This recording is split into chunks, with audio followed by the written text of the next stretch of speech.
Então vamos orar. Pai, nós te agradecemos pela vida desta igreja, porque ela é tua, porque ela não pertence a nenhum líder, a nenhum presbitério, a nenhum pastor, a nenhum presbítero, mas é tua. Essa igreja nasceu no Calvário, nasceu na cruz. Essa igreja, Pai, preserva a comunhão dos santos e a palavra. Ela pode dizer a palavra, ó Deus, toda, não apenas decorada, mas de vida. Eu quero pedir ao Senhor que permaneça com a mão sobre esta igreja. Cada trabalho que ela executa, aqui, fora, onde for, com quilombolas, com pessoas na rua, ó Deus, que tudo seja feito para que o teu nome seja louvado. Abençoa-nos esta noite, dá-nos uma bênção ao ouvir a tua palavra, que o Senhor fale ao nosso coração através deste jovem, e que tudo, ó Deus, alimente a nossa alma, e que o Senhor seja honrado. Eu te agradeço, ó Deus, em nome de Jesus Cristo, o Senhor da igreja. Amém e amém. Obrigado, reverendo. Nacional. Bênção de Jesus. Louvado seja Deus. Ilustre Pablo, não é o Pablo Neruda, né? É o Pablo Cruz, vai estar ministrando a palavra do Senhor. Deus te use com graça e sabedoria, meu mano. Está em casa, viu? Ele queria vir de terno e gravata, eu falei, não vem não, vai ficar um pouco estranho, diferente, mas é brincadeira. Brincadeira. Deus te use. Água aqui. Graça, paz, igreja. Que dádiva poder, neste domingo, expor a palavra, a santa palavra do Senhor neste lugar. Amém? E o Senhor já tem falado ao nosso coração esta noite. E Ele continuará falando por meio da sua palavra. Quero convidar você comigo a tomar sua Bíblia no Evangelho de Jesus, segundo Marcos, capítulo 10.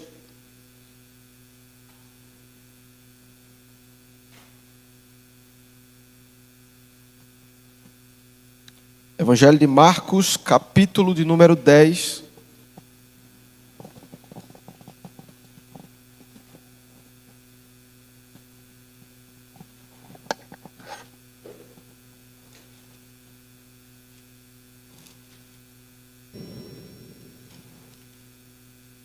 Amém? Nós queremos ler a partir do versículo 35 até o versículo 45.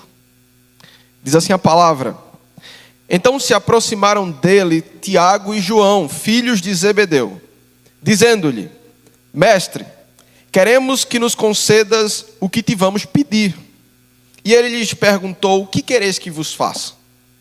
Então responderam-lhe: Permite-nos que na tua glória nos assentemos um à tua direita e o outro à tua esquerda. Mas Jesus lhes disse: Não sabeis o que pedis. Podeis vós beber o cálice que eu bebo, ou receber o batismo com que eu sou batizado? E eles disseram: Podemos. Tornou-lhe Jesus: Bebereis o cálice que eu bebo, e recebereis o batismo com que eu sou batizado. Quanto, porém, ao assentar-se à minha direita ou à minha esquerda, não me compete concedê-lo, porque é para aqueles a quem está preparado. 41 então. Ouvindo isto, indignaram-se os 10 contra Tiago e João. Mas Jesus, chamando-os para junto de si, disse-lhes: Sabeis que os que são considerados governadores dos povos têm-nos sob o seu domínio, e sobre eles os seus maiorais exercem autoridade. Mas entre vós não é assim. Pelo contrário, quem quiser tornar-se grande entre vós, será esse o que vos sirva. E quem quiser ser o primeiro entre vós, será este servo de todos. Pois o próprio Filho do Homem não veio para ser servido, mas para servir e dar a sua vida em resgate por muitos. Mantenha a sua Bíblia aberta, nós queremos orar mais uma vez. Pai, esta é a tua palavra. E diante da tua palavra, nós submetemos o nosso coração, para que o teu Espírito possa falar por meio da nossa vida. Senhor, eu quero ser neste lugar um canal transparente para o louvor da tua glória, para que o Senhor mesmo fale ao nosso coração. nós queremos te pedir que o teu Espírito nos traga consciência do que o Senhor quer nos mostrar nesta noite por meio da tua palavra. E que nós sejamos transformados em nome de Jesus. Amém. Amém? Hoje nós queremos falar sobre um reino de servos. Diga, um reino de servos. Um reino de servos. E é interessante pensarmos que é da nossa natureza humana desejarmos ser reconhecidos. Todo homem pecador, na sua natureza própria, ele deseja ser reconhecido naquilo que faz. Ainda que ele diga, não, eu não quero reconhecimento, não. Duvido. Todo ser humano, ele quer ser reconhecido. Seja no seu trabalho, seja nos seus estudos, seja em alguma atividade prática que ele fez, ele espera o reconhecimento. Qualquer que seja o nível desse reconhecimento.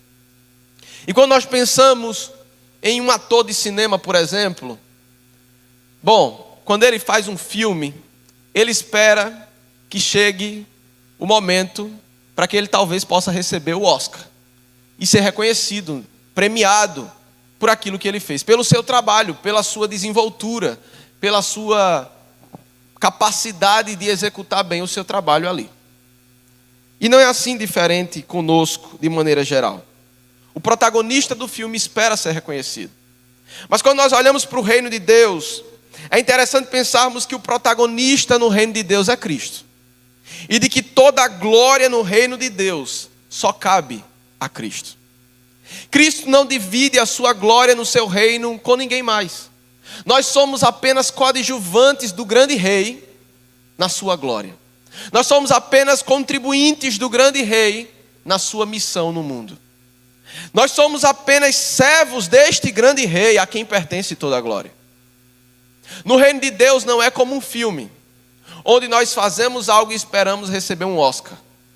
No reino de Deus não é como a vida, onde nós fazemos alguma atividade e esperamos ser reconhecidos pelo Senhor. A glória é do Senhor.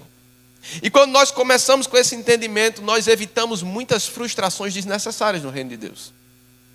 Tem muitas pessoas, às vezes, feridas, não por pessoas, mas pela própria expectativa do seu coração de ser reconhecida por aquilo que está fazendo para o Senhor.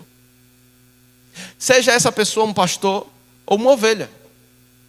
Quando nós esperamos ser reconhecidos por alguma coisa, nós nos frustraremos. Porque toda a glória no reino de Deus pertence a Deus.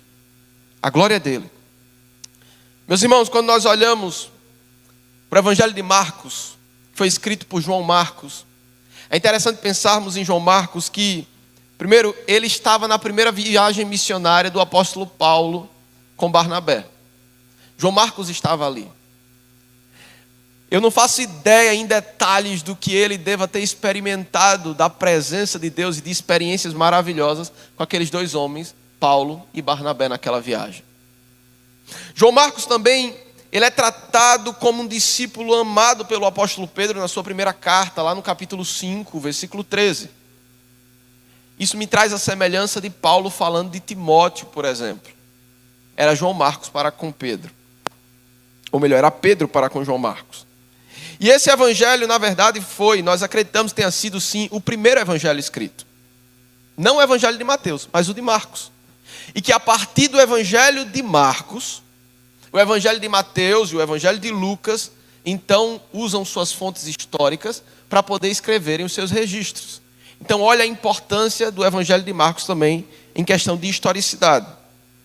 E o evangelho de Marcos, então, ele não tem o propósito de escrever uma biografia completa de Jesus. Porque se fosse esse o propósito, falharia. Porque nós não temos a adolescência de Jesus, nós não temos detalhes da sua infância. O propósito de Marcos, ao escrever este evangelho, foi primeiro, apresentar Cristo como Rei Salvador. Primeiro propósito de Marcos é apresentar Cristo como Rei Salvador. Ele é o Rei, prometido pelos profetas, que viria para salvar o mundo. É chegado o tempo aqui então, em que o Verbo se fez carne e habita em meio aos homens para redimir a humanidade. Aquilo que tanto foi profetizado pelos profetas no Antigo Testamento, chega ao cumprimento então nos dias de Marcos. E ele então escreve acerca deste Cristo, que havia sido prometido, que é o próprio Rei e Salvador.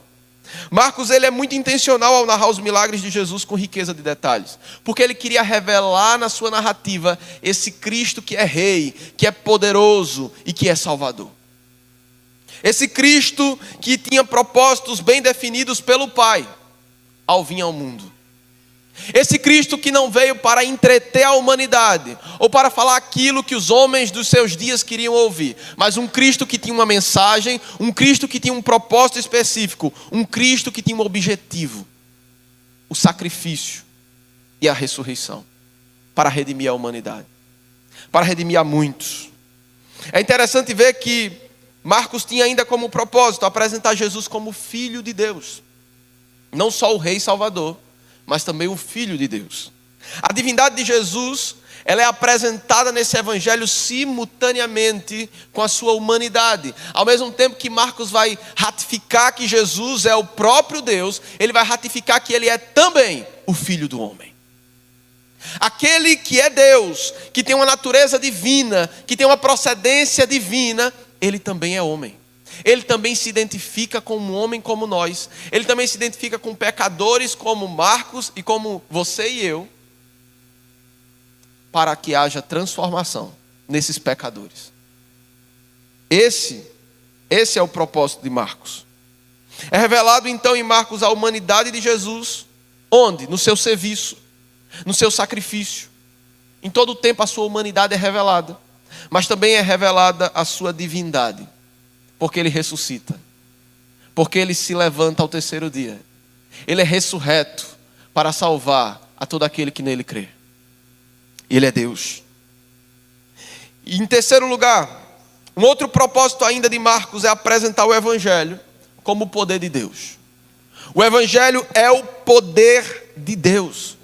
E é interessante ver que Marcos ele traz uma ênfase para a importância da proclamação do Evangelho, do ensino da mensagem cristocêntrica, não apenas como uma mensagem teológica, mas uma mensagem cristocêntrica, uma mensagem poderosa. O poder não está naquele que prega, o poder está na mensagem que é pregada.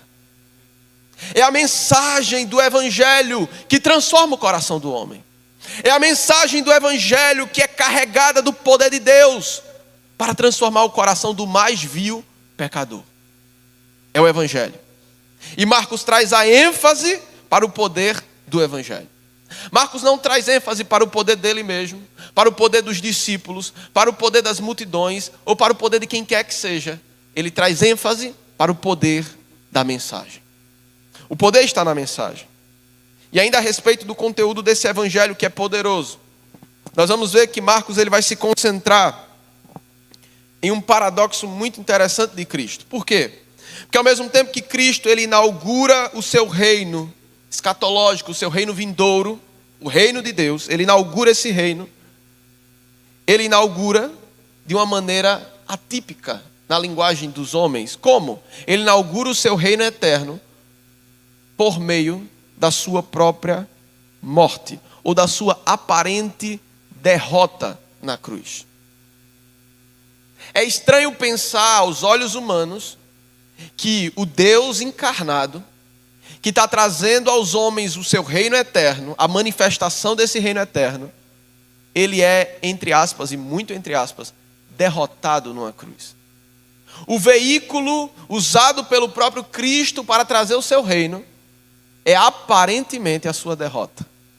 Mas por trás daquela morte havia um mistério eterno que os homens não poderiam entender.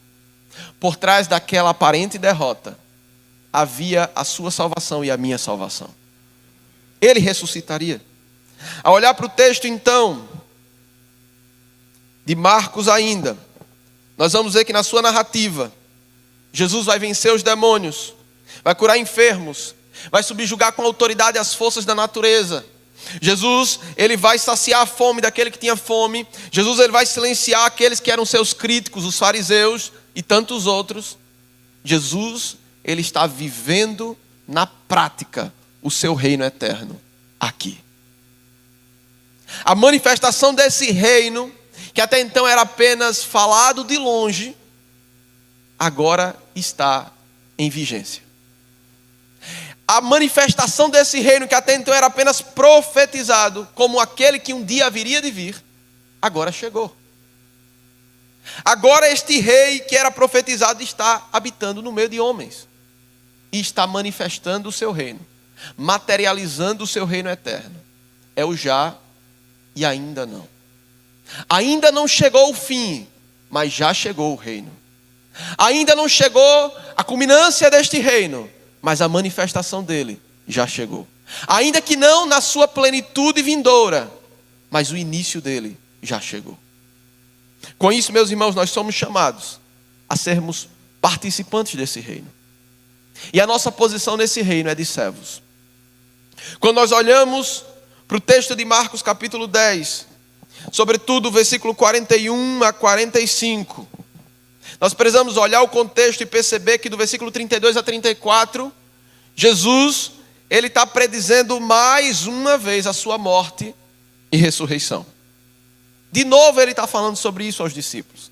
De novo ele está trazendo a mentalidade dos discípulos, a mensagem poderosa do seu objetivo, que era morrer e ressuscitar ao terceiro dia. Esse não era um comunicado novo para os discípulos. Era um comunicado, na verdade, que ele está repetindo nesse mesmo evangelho, não pela primeira vez. Haveria de morrer e de ressuscitar. É interessante ver que antes dele predizer a sua morte e ressurreição, ele vai exortar os discípulos a respeito do perigo das riquezas. Por isso eu peço sempre que você continue com a Bíblia aberta para acompanhar a exposição do que nós estamos trabalhando aqui. Jesus vai exortar a partir do versículo 23 acerca do perigo das riquezas.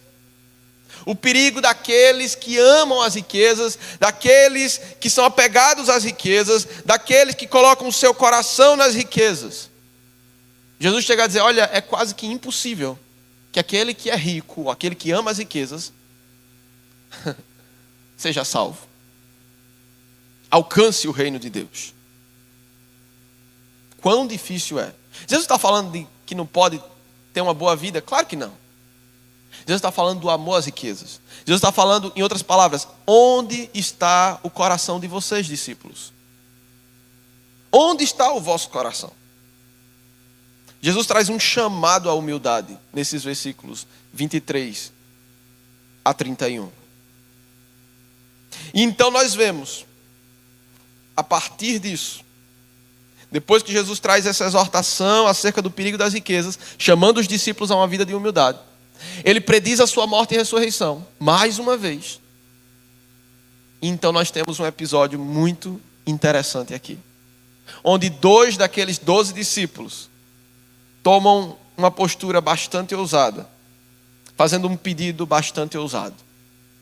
Tiago e João se aproximam do mestre e lhe fazem um pedido que nenhum dos outros 10 havia feito até então. Eu não sei se nenhum dos outros 10 havia pensado em desejar tal coisa, mas eu posso dizer que nenhum dos outros 10 havia pedido aquilo ao mestre até então. Era muito ousado aquele pedido. Mestre, permite-nos que nos assentemos, uma à tua direita e outra à tua esquerda no teu reino. E aquele pedido, ele gera indignação nos demais 10 discípulos. Indignação. Por quê? Porque eles achavam inconcebível estar diante do pedido daqueles 2. Estar diante da tamanha ousadia daqueles 2. E nós vamos nos aprofundar mais nisso. E a resposta de Jesus àqueles 2 discípulos é bastante interessante. Que Jesus ele vai responder aquele pedido, aquela solicitação, com uma pergunta. Vocês podem, por acaso, beber o cálice que eu bebo ou receber o batismo que eu sou batizado? E eles nem estavam entendendo do que Jesus estava falando. Vejamos então, meus irmãos, que nós somos chamados a ser servos no reino de Deus, porque o reino de Deus é um reino de servos. Então eu quero aqui apresentar algumas lições que nos revelam a natureza do reino de Deus. Algumas lições trazidas por Jesus aos discípulos, que nos revela essa natureza. Primeiro, o reino de Deus não é para ambiciosos. O reino de Deus não é para ambiciosos. No versículo 35 a 41, nós podemos avaliar a postura daqueles dois discípulos. A sua ambição, o seu desejo ambicioso de ter glória. E no Evangelho de Mateus, chega a afirmar que eles dois pediram para que a mãe deles fosse até o mestre e pedisse que pudessem se assentar uma à direita e outra à esquerda. Ou seja, é possível que nem coragem eles tenham tido de chegar até o mestre para fazer um pedido ousado como aquele. Mas pediram para que a sua mãe fosse até o mestre e fizesse aquele pedido. Você imagina os discípulos ali, João e Tiago, chegando na mãe e dizendo: mãe, fala lá com o mestre para que ele nos permita sentar uma à direita e outra à esquerda no seu reino. Porque a gente não consegue fazer esse pedido.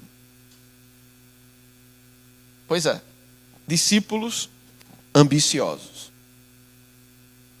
Talvez eles estavam ali ouvindo Jesus falar acerca do perigo das riquezas, da abstinência às riquezas, da abstinência a uma vida triunfalista. Então talvez eles pensaram: olha, se eu não posso resolver a minha vida do lado de cá, eu pelo menos vou resolver do lado de lá. Vou fazer um pedido aqui, que pelo menos ele vai me garantir que eu sente à direita e à esquerda no seu trono. Mas eles não sabiam o que estavam pedindo. E às vezes nós também desejamos coisas que não sabemos no fundo, o que estamos desejando. A glória do homem é pó. A glória do homem, ela vale de nada. Todo o reconhecimento nessa terra vai ficar nessa terra. Toda a glória nessa terra vai ficar nessa terra. Mas a glória de Deus é eterna. A glória de Deus é permanente. Veja que os dois discípulos, ao se verem diante da necessidade de abster-se das riquezas, e ao ver o mestre falando dos seus sofrimentos que ele haveria de passar, eles então desejam resolver a vida deles. Jesus vai questioná-los a respeito de se eles poderiam beber do cálice e ser batizados com o mesmo tipo de batismo, referindo-se ao seu sofrimento. Que cálice é esse que Jesus está dizendo? Vocês podem beber do cálice que eu vou beber? Que eu estou bebendo. Vocês podem ser batizados com o tipo de batismo que eu estou sendo batizado. Em outras palavras, vocês podem sofrer o tipo de sofrimento que também me aguarda. E eles sem entender. Talvez pensando: tomar um cálice e ser batizado, está mole demais? Podemos. Onde que nós assinamos esse contrato, mestre? Mas o que eles não sabiam é que Jesus estava chamando a eles para uma vida de sofrimento, por amor ao Evangelho. Para uma vida de serviço e de entrega total, por amor desse Evangelho. Eles estavam dispostos e aptos para ter glória, mas eles não estavam dispostos e aptos para uma vida de humilhação, para uma vida de serviço, para uma vida de sofrimento. Eles queriam compartilhar da glória do mestre, mas eles não queriam compartilhar do sofrimento do mestre. Eles queriam compartilhar da glória do mestre, mas eles não queriam compartilhar do serviço do mestre. Ele, sendo Deus, se tornou servo de todos, por exemplo, por referência. Mas aqueles discípulos não estavam dispostos a isso. Era duro demais servir a Jesus nessas condições. Jesus estava ensinando por meio do seu exemplo excelente como se abster das ambições, enquanto que os dois discípulos estavam justamente adentrando por esse caminho de ambição. Nós corremos o sério risco de estarmos diante do mestre nos ensinando a viver em humildade, abnegação e serviço, enquanto nós estamos construindo castelos e impérios na nossa mente e no nosso coração. Nós corremos o sério risco de estar diante da santa palavra de Deus, que é poderosa e eficaz, como já foi dito aqui hoje, mas está com o coração cauterizado, endurecido, empetrecido, de tal maneira que não enxergamos o chamado de Deus para nós. Mas eu quero lhe dizer, o chamado de Deus para nós é um chamado de serviço. O chamado de Cristo para nós é um chamado de abnegação, de devoção total. Não há nada que possamos fazer que se compare ao exemplo dado pelo Mestre. Jesus tinha acabado de ensinar sobre qual devia ser a postura desses discípulos. É se abster das riquezas, é amar uns aos outros, é viver uma vida de entrega total. E eles estavam já de novo na ambição. Na ambição. Meus irmãos, para pertencer ao reino de Deus, nós precisamos abdicar de toda a ambição. Para sermos participantes neste reino, nós precisamos abdicar de toda a ambição. Nós não podemos nos esquecer que foi um discípulo como estes, aqui, que vendeu o mestre ambiciosamente por 30 moedas de prata. E nós sabemos o resultado. Nós sabemos qual foi o fim de Judas. A ambição, ela destrói a nossa natureza. A ambição, ela destrói a nossa consciência de quem somos em Cristo. Porque, como eu disse no início, uma vez que eu tenho a ambição de ser reconhecido, ou de o que quer que seja, eu vou viver com aquela ambição. E quando não acontecer daquele jeito, nada funciona mais. Porque não aconteceu do jeito que eu planejei, do jeito que eu desejei, do jeito que eu pensei. Segunda lição que nós aprendemos aqui com o mestre ainda, é que é necessário estar disposto a servir. Versículos 42 a 44. Nós vamos perceber que aquela postura dos 2 discípulos gerou indignação naqueles 10 discípulos que ficaram lá, admirando aquilo tudo, prestando atenção no que estava acontecendo ali. E talvez, vou até usar um termo assim, olhando a cara de pau de Tiago e de João, de fazer um pedido daquele para o mestre. Em outras palavras, eu imagino aqueles discípulos pensando, nós estamos aqui padecendo das mesmas coisas que esses 2, nós estamos caminhando o mesmo caminho, andando com o mestre do mesmo jeito, e eles tiveram a capacidade de fazer um pedido desse ao mestre. Mas na verdade o que gerou revolta no coração dos discípulos talvez não tenha sido a ousadia do pedido daqueles 2. Talvez o que tenha gerado revolta no coração daqueles 10 discípulos tenha sido a possibilidade inconcebível deles 10 servirem aqueles 2. É como se fosse assim, tá, nós sabemos que não vamos ter um lugar à direita e à esquerda no trono, mas esses 2 também não podem ter não. É como se fosse assim, olha, tudo bem Senhor, o Senhor nos chamou para uma vida de abnegação, mas eu que não vou aceitar ser servo de um desses 2. Veja que às vezes a questão não está no chamado de Jesus para ser servo. É sobre, eu vou servir a quem? Nós queremos colocar, como que chama? Exigências para servirmos uns aos outros. Eu quero saber a quem que eu vou servir no reino de Deus. Se eu for com a cara do irmão, eu até que posso servi-lo de alguma maneira. Mas se for um irmão que eu não vou muito com a cara, eu não estou afim de servi-lo e eu não quero servi-lo. A postura daqueles 10 discípulos revela que eles estavam tão ambiciosos quanto aqueles 2. Porque eles não aceitariam a hipótese, eles não conseguiriam conceber a ideia de serem servos daqueles 2 discípulos.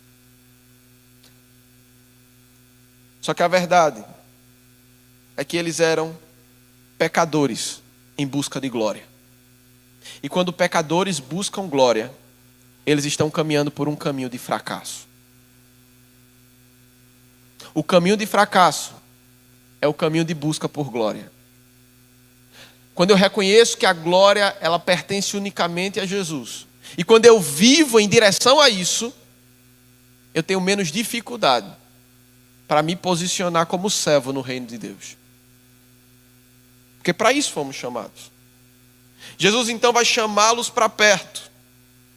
E é muito interessante o ensino que Jesus vai dar para aqueles 2 e para aqueles 10.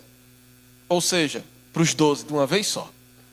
Versículo 42 a 44. Leia comigo de novo. Mas Jesus, chamando-os para junto de si, disse-lhes: sabeis que os que são considerados governadores dos povos têm-nos sob o seu domínio. E sobre eles, os seus maiorais exercem autoridade. Mas entre vós não é assim.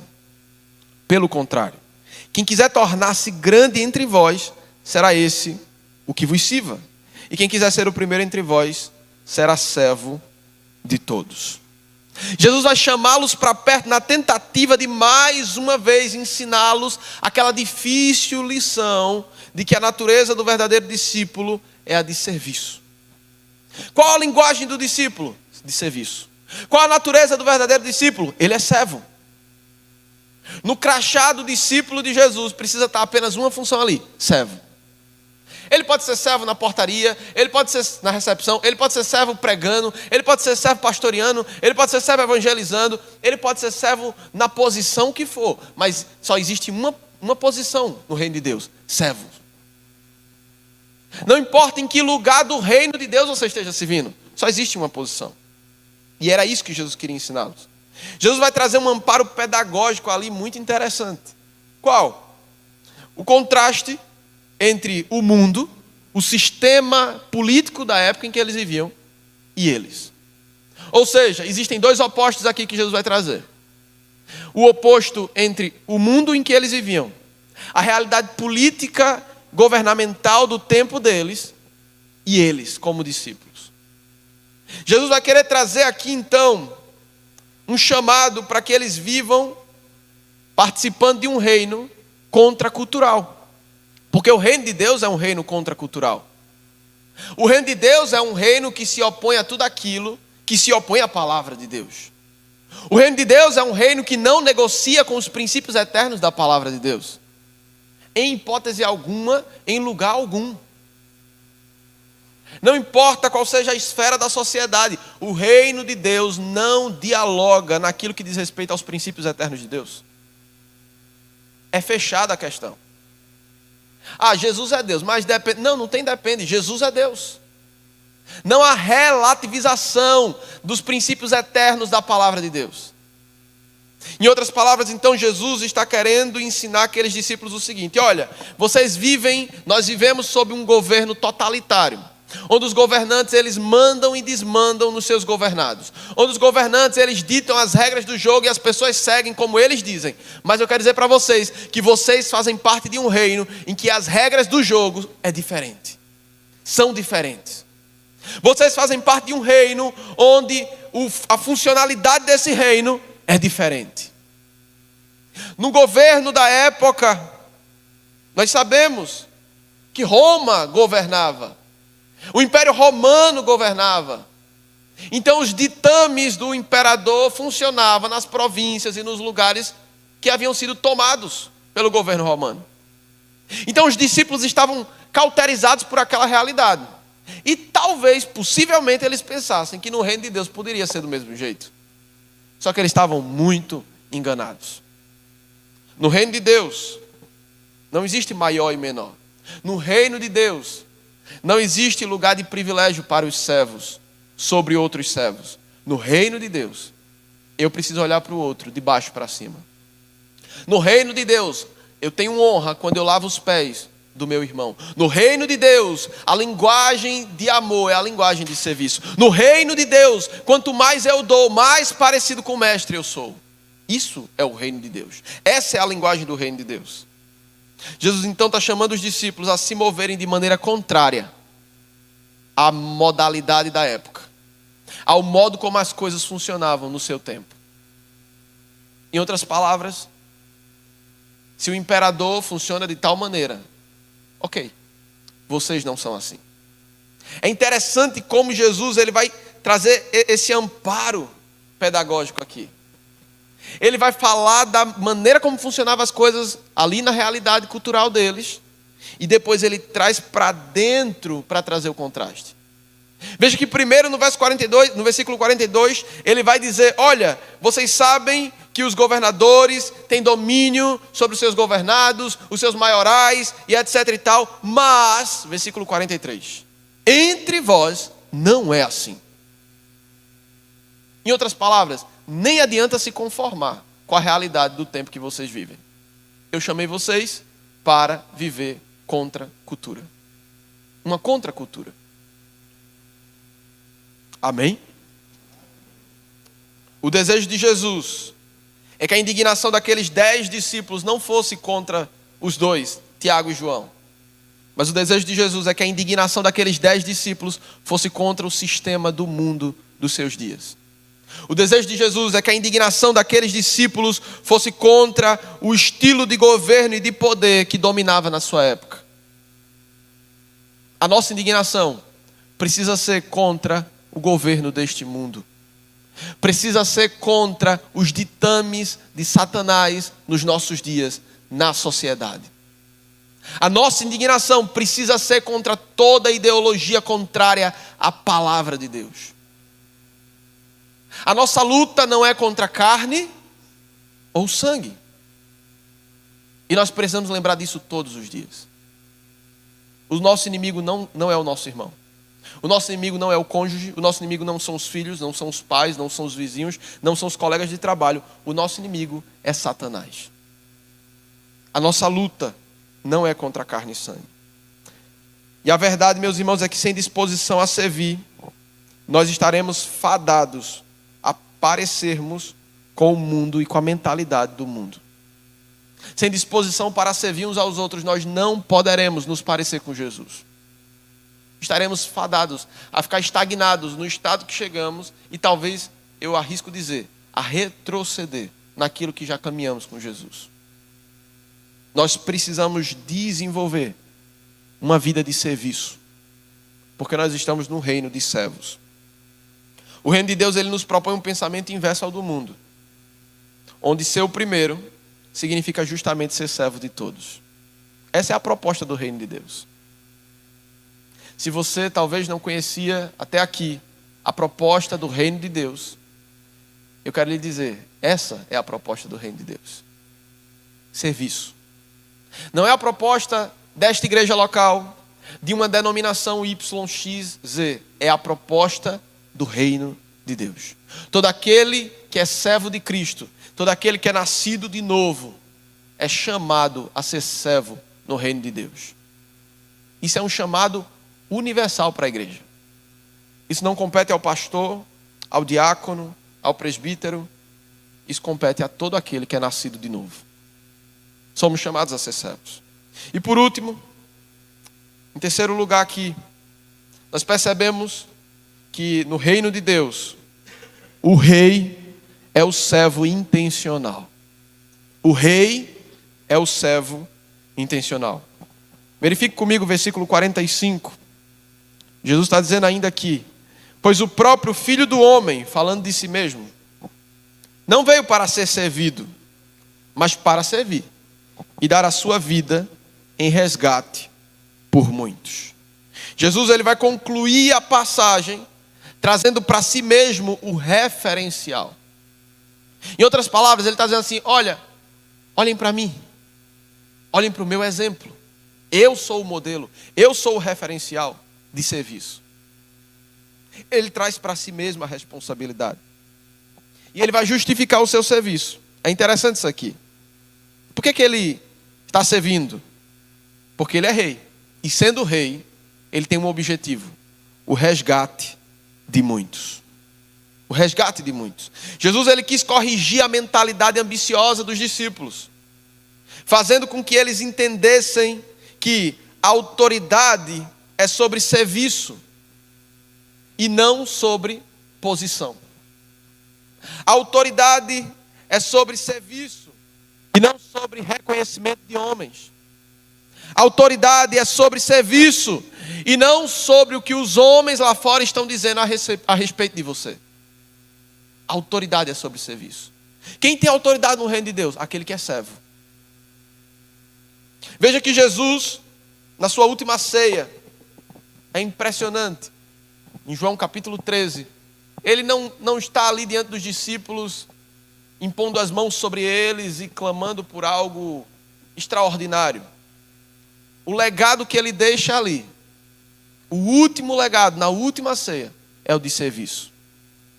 Se os discípulos aprendessem ali, apenas aquele mistério ali, do que é lavar os pés uns dos outros, eles já estariam muito aptos para dar continuidade ao que seria ali já a igreja de Cristo. A linguagem do serviço é a linguagem para que a igreja avance. A linguagem do serviço é a linguagem para que os perdidos sejam alcançados. Como nós faremos a diferença na sociedade que se encontra diante de nós? Eu lhe digo, servindo a sociedade que está diante de nós, por meio do Evangelho de Cristo. Jesus aqui traz a compreensão dos discípulos e também a nossa compreensão.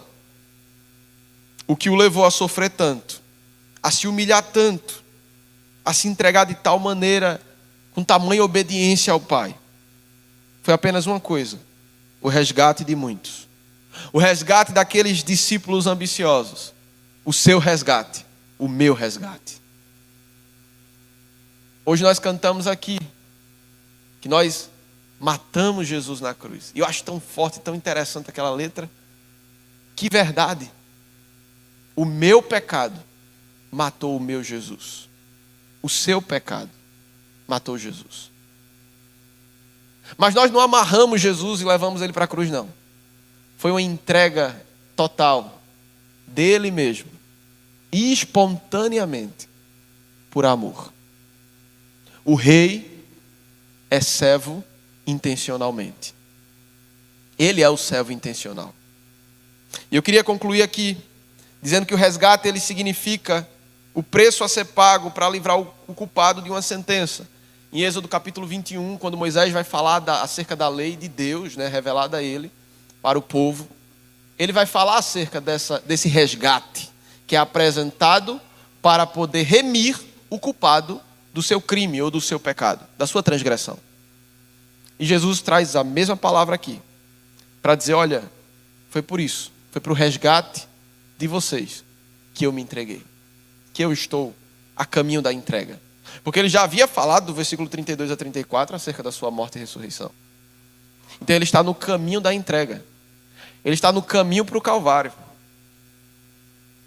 E nesse caminho há serviço.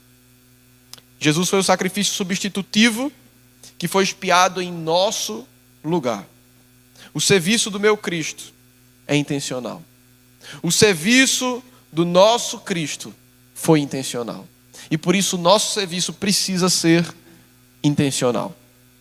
E eu queria concluir apenas lendo as consequências do serviço do rei. Lá em Colossenses capítulo 2, versículo 13 a 15, nós vamos ver as consequências desse serviço. Porque o serviço ele tem consequências. Nós estamos aqui hoje porque homens de Deus decidiram servir a Jesus ao longo da história. E por isso estamos aqui. Então o serviço ele traz consequências. Você pode ficar de pé para nós lermos a palavra do Senhor, já estamos concluindo.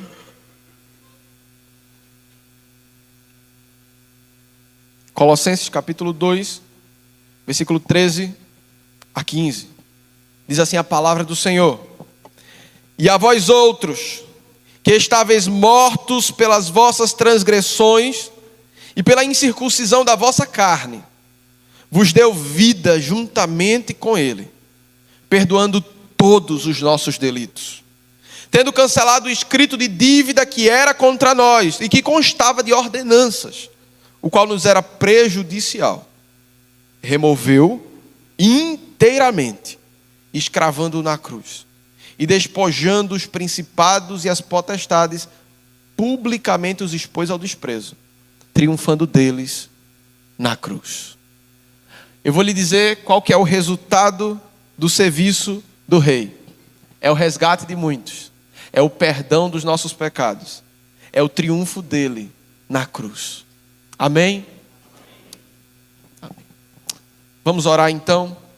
Pai bondoso, nós te louvamos e engrandecemos o teu nome, porque nós reconhecemos que a palavra do Senhor, ela é sempre viva, ela é sempre eficaz, ela é sempre poderosa. E por isso nós rogamos ao teu Espírito, para que ele traga ao nosso coração a consciência de quem nós somos e do quanto precisamos do Senhor. Ajuda-nos a sermos servos intencionalmente. Ajuda-nos a compreendermos a linguagem do teu reino e a natureza do teu reino, pois para isso nós fomos chamados. Que como igreja do Senhor neste lugar, nós sejamos agentes de transformação na esfera social em que o Senhor nos plantar.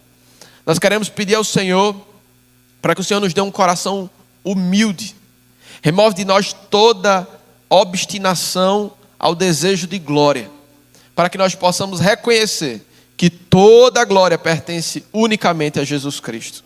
Nós queremos te servir com inteireza de coração, porque nós reconhecemos que para isso nós nascemos, para isto nós fomos criados, para o louvor da tua glória. Glorifica o teu nome por meio desta igreja, por meio das nossas vidas, em nome de Jesus. Amém.